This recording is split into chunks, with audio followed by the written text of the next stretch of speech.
What's going on, everyone? Welcome to episode 2 of the Racing Groove podcast. Today I'm joined by Chad Freeman. What's up, Chad? What's up? Doing pretty good. How about you? I'm doing just good. Alright, so today got a pretty good episode.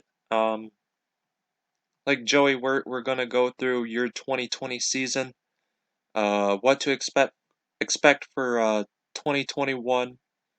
Then we head on to the mailbox. Got, I believe, 4 questions. Yep, four questions in a new segment called Odd News Lines. Cannot wait to get to that one. And then after that is final thoughts. And then that'd be the end of the podcast.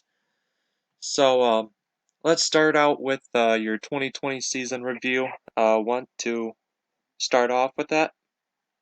Yeah. So, with the whole COVID thing going on, I didn't even plan on racing this year. So, come time, it started. They started the year out at Merritt. So I spent the first couple weeks just watching, which is rare for me because I'm usually out there. So I watched and I observed, and so I built my own Cavalier, and I raced that down at Crystal Motor Speedway and Mount Pleasant.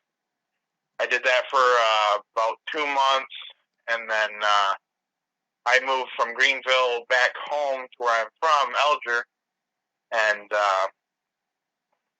got me and my dad. We put together, and my uncle, we put together a Grand Am, and the first couple of weeks went fine, and the car wasn't running right, so I would be going down the straightaway and the car would die, and it took a couple weeks to get that figured out, and then once that got figured out, we went to Tri-City for their Bomber Stock Special, and I ended up winning that by a lot. So that was my first circle track win of my career, because I used to do bumping runs at like the fairgrounds and stuff. And I've only been doing this for about 2 full years. So that was my first actual circle track win for the A-Main in circle track was Tri-Cities Hell Tour. And then the next week we went to Owasso. We got 5th. And it was good. And then the next week we went, where did we go? We went to, Onaway Speedway for the 2020 Northern Can-Am Nationals, and I started in the back at that show, and I worked my way up, and I ended up winning that one too, and I got a big trophy for that. And then the next week, we went back to Tri-City, and we won that one too. I won 3 in a row, and then we had a week off, and then we went to Whittemore Speedway for their Invitational, and then we won that too. So we ended up the year with 4 feature wins, and it was a good year. It was probably the best year of racing that I've had, success-wise.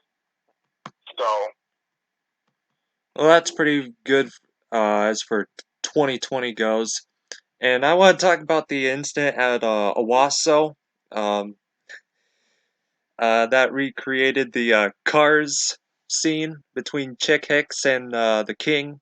He got into the 43 Richard Petty car in the front wheel drive division, going into turn 1, I believe. Want to talk yeah. about that? Well, so we went to Owasso. That was the night I was telling you about, that I got 5th, I think. And there's that car. He must have made it to where it looks exactly like the one on the video, or on the movie. And It sure does. we got into it a little bit, and the next couple of days, I seen pictures start coming out, and I seen that someone posted that picture of him sideways and me next to him. That was Thomas Stumpfig, I believe. Yeah, and I'm like, wow, I said, I have the same green as that car that's in the movie Cars, and he's the same thing. So I went to YouTube and I looked up the scene from that, and I screenshotted it right at that same moment, and I put the two together, and that picture actually went viral. So I had like 400 shares on it, and it was in like 20 groups. I mean, it was actually a 400 pretty shares in popular 20 thing. groups. That's pretty good. Yeah, I didn't expect it. I just thought it was funny. I mean, and apparently everybody else did too. Sure was. With that, do you think that would end your 2020 season review? That probably ended it. I had a lot of good sponsors and stuff. It was a successful year, Yep. and one of the things that led to my success, I think, was the good teamwork that we had this year. We stuck together. Me, my dad, my uncle, my friend Boo. We had a pretty good system going there at the end of the year, and I think it was perfect. We were working out pretty good. All right, so that was the 2020 season review. To be honest, good season, got few wins here and there. And with that, do you have anything to expect for the 2021 racing season? Yeah, for the 2021 season, do you know that green cobalt that got second at nationals, the one with the big spoiler? Yep. That's my old car. So we're gonna build another cobalt because we went a different route, but we're gonna go back to a cobalt this next year, and we're gonna see what happens with that because I like my cobalt a lot and I miss it. So we're gonna go back to that.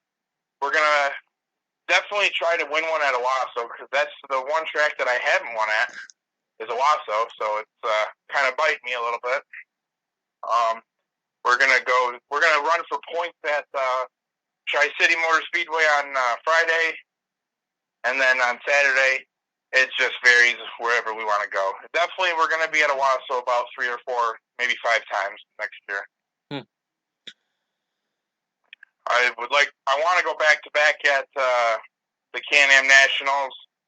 I'd actually like to go up to Kinross for the Hot Shoe 100 and try to win there. But the goals overall for 2021, they're very high. Just because the way 2020 ended, I think you always got to have high expectations for the next year, and I like to hold myself to standards. Yeah. Try to do good, and so like last year, like this past year, I had 2 DNFs, and then any race that I finished in the top 5. So it was a good year, and hoping for an even better year next year. All right, so that concludes your 2021 expectations. With that, do you have anything else more to say before we head on to the mailbox? No, we can go to the mailbox. All right, mailbox. This one is from NRRN20 from Instagram. He asks, is the 88 for Dale Jr.? Oh, no. Actually, the whole 88 thing is pretty funny. My grandpa used to race 188. So when I was 12 years old and my dad said, hey, you want to race? I said, yeah. I said, well, I want to be the same number as grandpa. And he said, come on, you got to make something of your own. I said, all right, then we'll just take the 1 off and I'll be 88. He said, all right. So ever since I was 12, I've been racing 88. So, I mean, it's just, it stuck with me. That's a cool story. Up next we got. All right, so this one, I think I must have missed something. But this actually, I believe, was from a wreck at Owasso. It has to be at Owasso.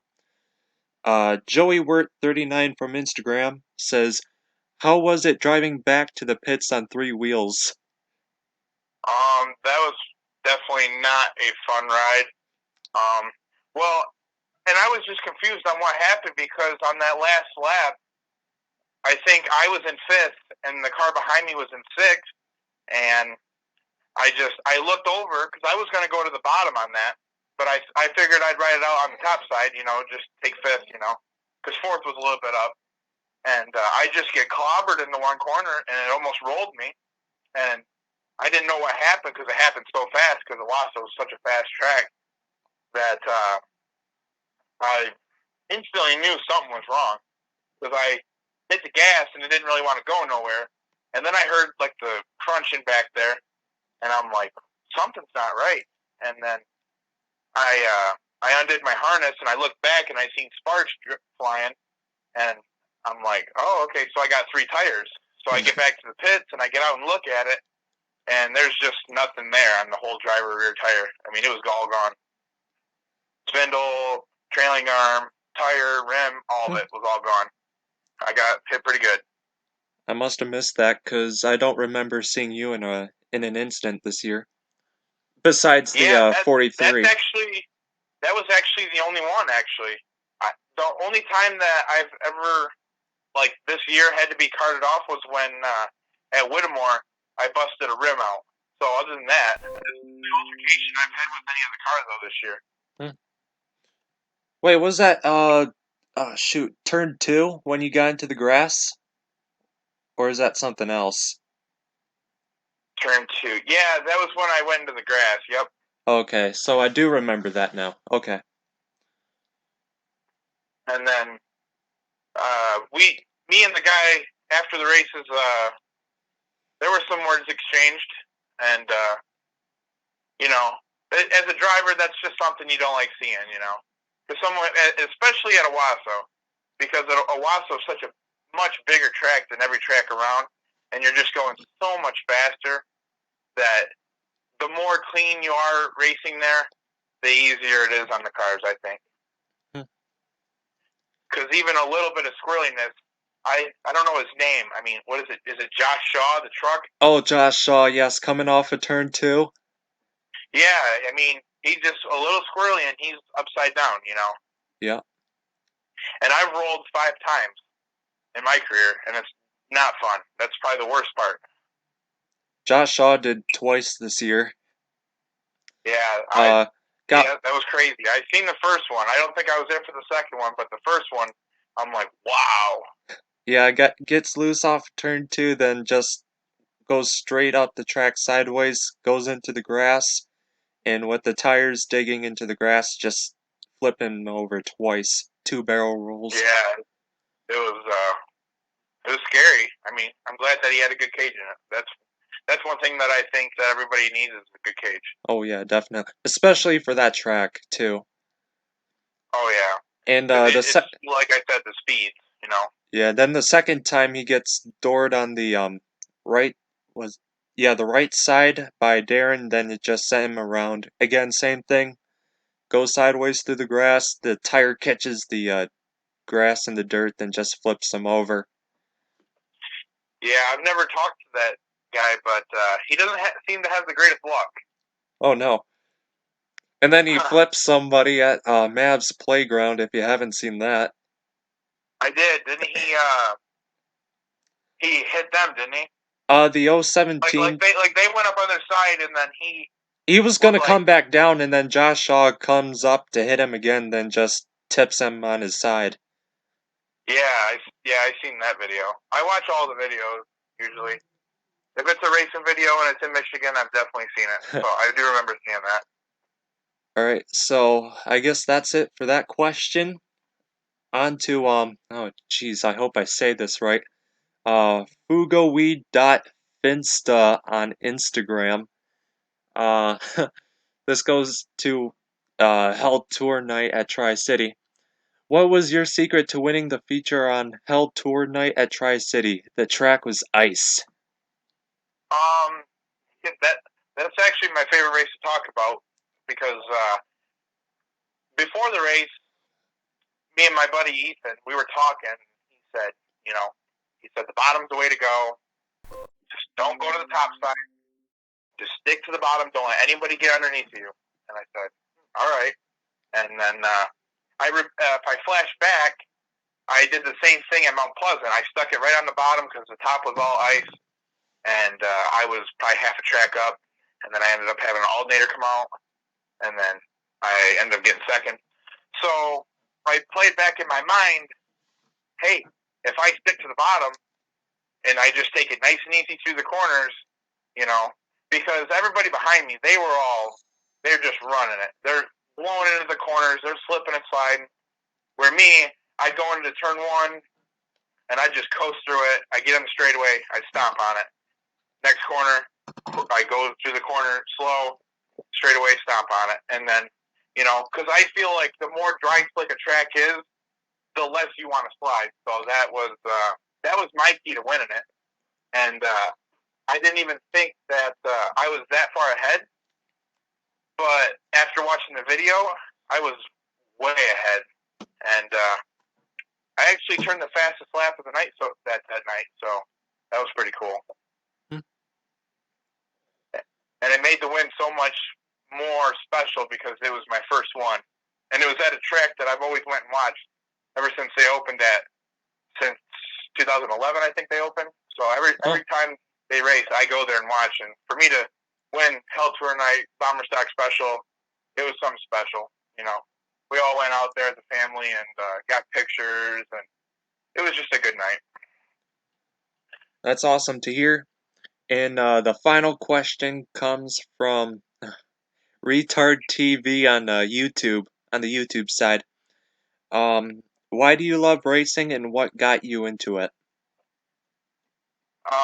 Why I love racing would probably be because my dad and my mom, we'd always, ever since I was born, I don't think I've ever, minus rain out weekends, I don't think I've ever missed a weekend of racing since I was born.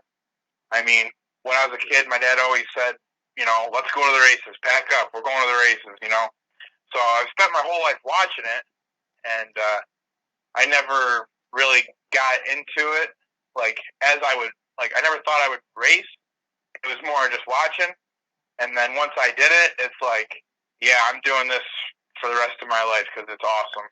There's nothing like racing, and there's really nothing like winning a feature. For me, what was the second part of that question? what got you into it? I think you kind of already said that. Yep. So, but yeah, for me, I was kind of the opposite. My parents never usually, well, they never went racing. They never raced, never went to the track. But for me, I was the opposite. The first time I went to the track, I loved it. And yeah, so I was kind of the opposite. It's just not something you see every day. You know what I mean? Like you Yeah. can't just go out on a normal Wednesday and just watch people just race. You know what I mean? It's every weekend at the track. You see the same people. You know, you get addicted to it, really. Oh yeah, that's me for sure. And that rounds out the questions. And if you want to submit a question, you can always submit one at in the comments section here on YouTube, or when the episode 3 posts on Facebook or on Instagram comes out. You can post a question in the comments section or on the stories that I post up as well. And that does it for the questions. And now on to number 5, odd news lines. So from what I've seen the other day on what is it called? I gotta find it. Oh yeah, from upi.com/odd news. So just imagine this. You go to your race car after the off season, get ready for the racing season, and then you find a python underneath the hood. If I went to my race car and I seen a python, you will never see someone run so fast. I am not a fan of snakes. Never have, never will. Don't like going near them. For me, I'd personally burn the race car, to be honest. I'm that bad as well. So apparently last week, this man finds a 10-foot python underneath his hood of his car in Florida. And a 10-foot python? Nuh-uh, I'm sorry. I'm burning the race. I'm burning the car down. Yeah, that's another reason why I love where I live, and that's Michigan, because a 10-foot python, no way, that's not me. Oh, oh, this is even worse because the car that he had was a blue Ford Mustang. Oh, yeah. That's crazy. 10 foot? Wow. 10-foot Burmese python. Wow. That's insane. So that happened October 30th. I guess from what I see, um, officers responded to it, called animal control, got it out safely. No one got hurt. So good That guy's news. scarred for life, because there's no way if I seen that I'd be able to do that again. I will never open another hood of a car in my Yeah, life. for real. Huh. And got one more because I haven't found much. Apparently, WNEM posted this the other day on Saturday morning, I believe. Where did it go again? Oh yeah, so they posted this on Okay. All right, so they posted this Saturday morning. They made a turn your clocks back 1 hour tonight post on live television. And apparently they made a typo in that, and turn your clocks back 1 hour. Apparently, instead of it saying that, it says turn your cocks back 1 hour tonight on a live on live TV. I, whoever's job that was, they're fired for sure. I've seen a lot of comments saying that. Yeah, that guy is definitely looking for a job now. For sure. I couldn't imagine just watching the news and seeing, yeah, turn your cocks back an hour. Yeah, apparently one of my friends saw that on live TV. He took a picture of the screen and then put it on his Facebook, and I saw it. I was dying laughing. That's crazy. And then like an hour or two later, I believe they made another post, saying, I gotta find it again. Oh, here it is. Oh, I gotta go. I gotta scroll through. Anyway, they made a post saying regards of that never happening again.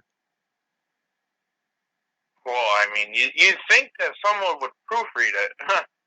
Oh yeah, Like read especially. back, like turn your clocks back 1 hour. Okay. But no, instead they put turn your cocks back 1 hour, and then it just humiliates the whole state of Michigan. Yeah, and that I don't believe that that's the only time they've done that. I know from years back ago, someone drew a giant dick on a map, regards to road construction. Really? Yes, Wow. you can You, search that's it one of up. those. That's one of those. You had one job and you failed. Oh yeah, for sure. That's crazy. So with all that, I think that's it. Any final thoughts before we end the podcast?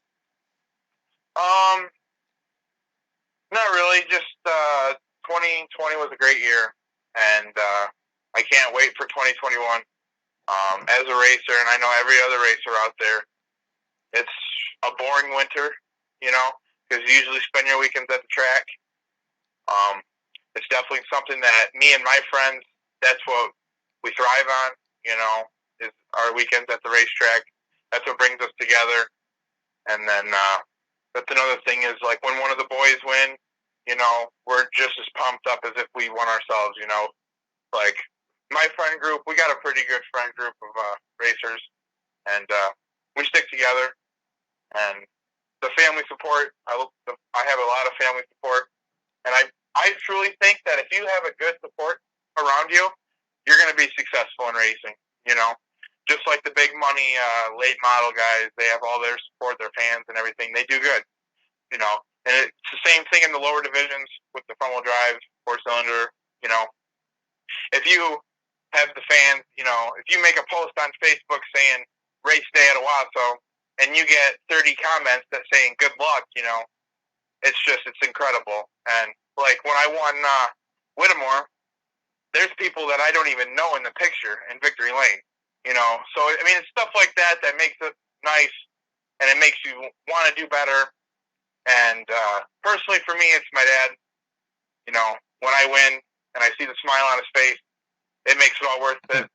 And because he puts a lot of money out for me racing. A lot of people say daddy's money, but I couldn't ask for a better dad. All right, so I guess that sums up the podcast. Again, another really good show. I gotta do more fun segments like Odd News Lines, that's for sure. Hope you had a wonderful time. I did as well. Hopefully you like, share, comment, ask a question for next week's podcast. Oh yeah, that reminds me. Next week we will have the driver of the number 28 front-wheel drive car, Ronnie Smith Jr. Gonna be a fun one, because if you didn't know, he was involved in an incident between the 26 front-wheel drive, the red, white, and blue, and he's gonna discuss about that next week. And other than that, thanks for tuning in, and have a good one.